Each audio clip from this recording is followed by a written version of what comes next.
Ayan, nakagawa din tayo ng activity. Ilang araw na nag-uulan. Hirap isingit. Eto, medyo hapon na.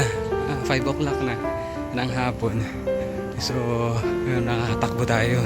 Wala, ang hirap. Sa umaga, uulan. Tapos, akala mo hindi tutuloy, biglang bubuhos. Tapos, ayan na naman, pagdating ng tanghali, pagdating ng hapon. Buti nga ngayon, gumigil.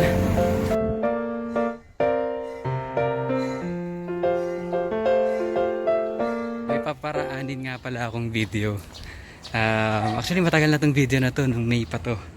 May of this year. June. Oo, mga ganyan. So, i-share ko lang sa inyo para alam niyo yung pinanggalingan ko kung bakit ako nagpapanata sa Padre Pio.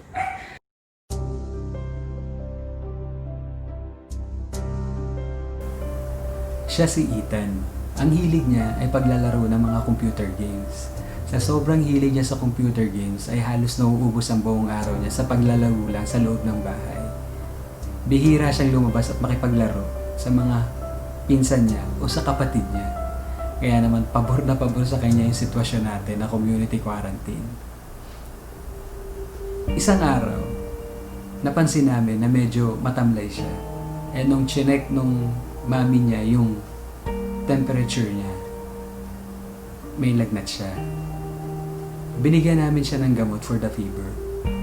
And after that, nagsabi na din siya na medyo masakit yung lalamunan niya pag lumulunok.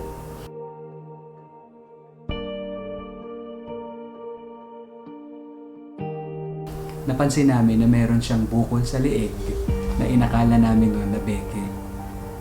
And found out na kulani pala. And we assume maybe it's because of his tonsillitis.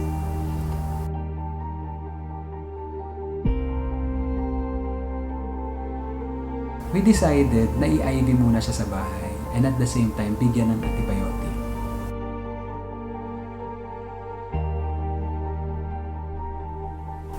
After 3 days, hindi pa din nawala yung lagnat niya. Minsan naglalaro sa 38, umaakyat ng 40. So, nandyan pa din yung, pansin pa din namin na nandyan yung kulani niya sa leeg. We're still hesitant of bringing him to the hospital because of the COVID-19 situation, na baka mas lalo lang maging mahirap yung sitwasyon namin. Sino nga naman hindi matatakot, diba? Pag kumunta ka ng hospital, kasama mo yung mga COVID patients.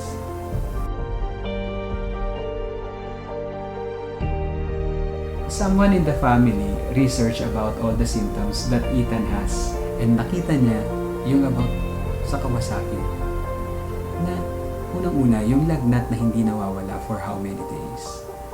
Yung kulani, rashes, strawberry tongue. Pero during that time, wala pa naman strawberry tongue si Ethan.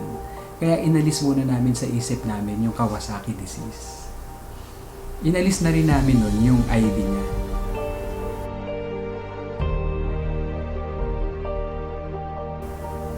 This time, medyo malaking katanungan na sa amin kung bakit hindi pa din nawawala yung lagnat ni Ethan. Dahil hesitant pa din kami to go to the hospital, nag-decide na lang muna kami palit ng antibiotic at sumubok ng mas matapang. That night, when we gave Ethan the new antibiotic, napansin namin na medyo reddish yung lips niya. Medyo may mga part na reddish na.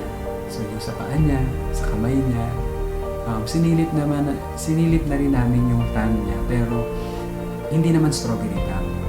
Kaya yun, in denial pa din kami na Kawasaki disease siya. Hindi kami sure kung ano nga ba yung itsura ng strawberry tongue kasi hindi pa naman kami nakakita nun. Through internet lang, research, kung ano yung mga photos na makita namin, yun lang. Pero ngayon, napansin namin na medyo mapula na yung dila niya. So during that day, nagpakita na din ng pamumula ng mata si Ethan. That's why we decided na to bring him to the hospital para malaman na din kung ano ba talaga yung sakit niya at magkaroon kami ng peace of mind.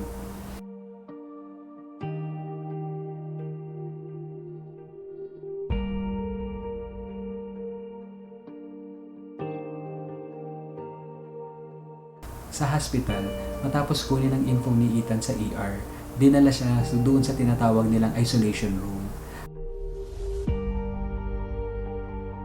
Nung nasa room na kami, dumating na yung doktor niya at sinabi na din sa amin kung ano yung sakit ni Ethan. So, positive, Kawasaki disease nga yung nakuha ni Ethan. Sinabihan na din kami ng doktor kung ano ang procedure na gagawin kay Ethan, ano ang gamot na ibibigay at kung magkano yung gamot. Bukod sa mahal na gamot, nakakalungkot na malaman na parang sa isang iglap lang nakakuha na agad ng ganitong klaseng sakit si Ethan. Lalo pa sa panahon na ito. And to think of it, na hindi naman lumalabas yung bata at nasa loob lang ng bahay. While we're in the hospital, ginamit ko na rin yung time na yun makapag-research further about the disease. Kasi wala talaga kaming idea, wala rin akong idea kung ano ba talaga yung Kawasaki disease. Nalaman ko din na bibihira lang ang nakakaalam nito. Kaya sabi ko sa sarili ko, nagagawa ako ng video to help educate everyone about the disease. And this is what I found out.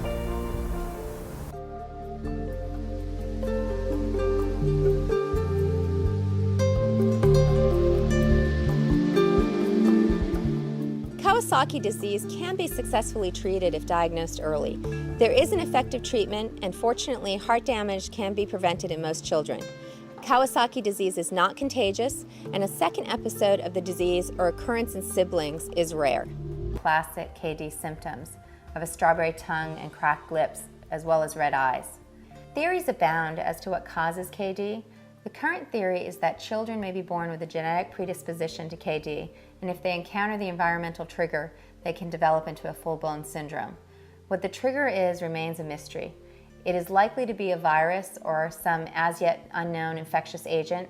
Because KD is a newly recognized condition, not all healthcare providers are familiar with it, and diagnosis may be delayed. In my 20 years of seeing patients here at Rady Children's Hospital in San Diego, the most common reason that children have a misdiagnosis or a delayed diagnosis is that the signs and symptoms may come and go, or they're simply not all there at a single point in time. Incomplete Kawasaki disease can be a real problem because it leads to delay in diagnosis, and that means that the inflammation continues and the coronary arteries may be damaged. In young babies, particularly babies under 6 months of age, the signs may be very subtle, and those children are often missed. And that also applies to teenagers where people simply don't think of the diagnosis.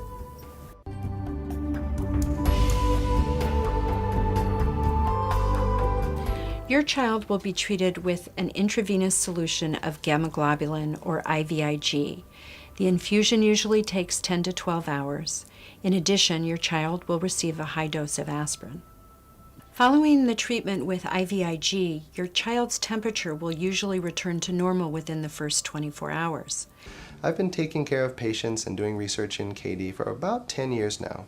And I think it's very important for parents to remember that in the current age, with appropriate IVIG treatment, most patients won't have any coronary artery involvement. While in the hospital, your child will have an electrocardiogram to take a look at the heart rhythm, and also an echocardiogram, which uses sound waves to look at the heart's function and evaluate the condition of their coronary arteries. Following discharge from the hospital, you need to observe your child for signs of fever. If you document fever, then you need to call your doctor immediately. Your child will probably be sent home on low-dose aspirin. This may be 1/2 tablet or a whole tablet of baby aspirin. While your child is taking the aspirin, you may notice that the skin bruises more easily. This will stop once the aspirin therapy is discontinued. Another feature that you will notice is that many children have peeling of the fingertips and toes after Kawasaki disease. This is a normal part of the recovery phase and should not cause concern. The long-term outcomes for children with no coronary artery involvement, that's currently being researched. It is possible that having KD earlier in life can lead to some heart problems later on in life, but just which children are going to grow up to have these problems, that's not currently known. It is recommended that even children with no coronary artery involvement continue to follow up with a cardiologist every 3 to 5 years. For children who have had aneurysms, care is more individualized.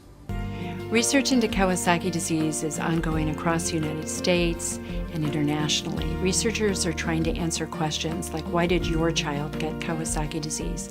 How can we better treat it? How can we prevent it? What are the causes? These are questions that can only be answered through collaborative research efforts. We urge you to get involved, to support these research efforts, to educate your family and friends about Kawasaki disease.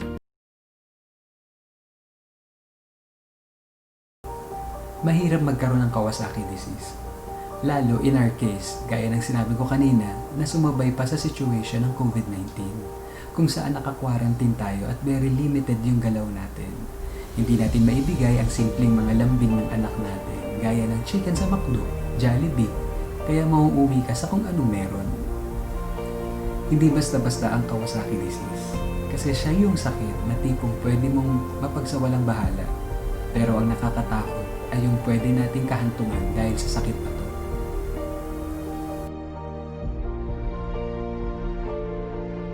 Matapos maibigay ang gamot kay Ethan, at sa awa ng Diyos, wala naman masamang naging reaksyon sa katawan niya. So, kapansin-pansin din yung agarang effect ng gamot sa katawan ni Ethan.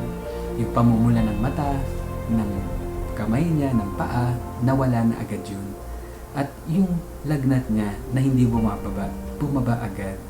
Parang masasabi mo nga na miracle drug yung binigay sa kanya. Pero yun nga lang, talagang mahal yung gamot. My son survived Kawasaki disease. And sana lang tuloy-tuloy na dahil dun sa na-research ko or yung nabasa ko about Kawasaki disease, yung ibang nagkaroon nito, tuluyang nagkaroon ng epekto sa kanilang puso.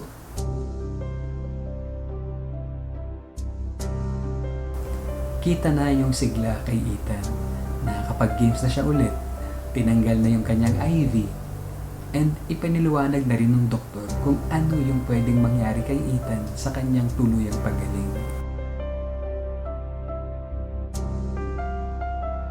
Salamat sa Diyos at makakalabas na kami ng hospital at di na lang iniisip yung naging gastos dahil sa sakit na ito. Hindi pa huli ang lahat at pwede tayong tumulong sa pagpapalaganap ng kaalaman sa sakit na to. Ang Kawasaki disease ay hindi biro. Ang gastos na kakaharapin mo at ang peligro sa puso ng bata na hatid nito. Sana ang kwentong ito ay makatulong sa pagpapalaganap ng impormasyon patungkol sa Kawasaki disease. Gayon din ang aking panalangin na sana bumaba na din ang presyo ng gamot nito. Dahil sa kamahalan ng gamot, pipiliin na lamang ng pasyente na huwag nang magpagamot. Di na din sana dumami ang ganitong kaso sa ating bansa.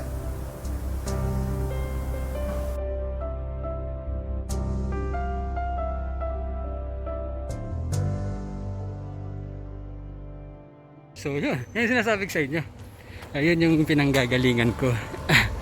Kakatapos lang natin tumakbo. Naka 10 kilometers din ako. Gaganon-ganon lang.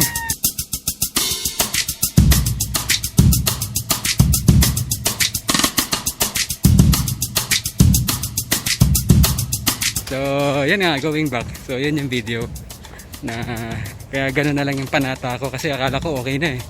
Tapos, ngayon naman, grumabi yung pagiging atopic ng skin niya. So, in short, eczema. Matindi, sobra. Nakita nyo nung last vlog ko, di ba? Yung alikabok. Nabanggit ko dun, di ba? Yung skin ng anak ko. Yung paa. Yun. Pabalik-balik. Sana nga ngayon, tuloy-tuloy na eh. Sana hindi na bumalik. Hirap ng ganun sakit. Kasi pag hindi naging maayos, dadalhin niya yun hanggang pagtanda. Kawawa naman. Buti na nga lang, online class lang ngayon eh. Kasi pag nagkataon, di ba? Hindi naman maiintindihan ng ibang bata yung sakit niya. At least yung heart niya okay pa din sa ngayon.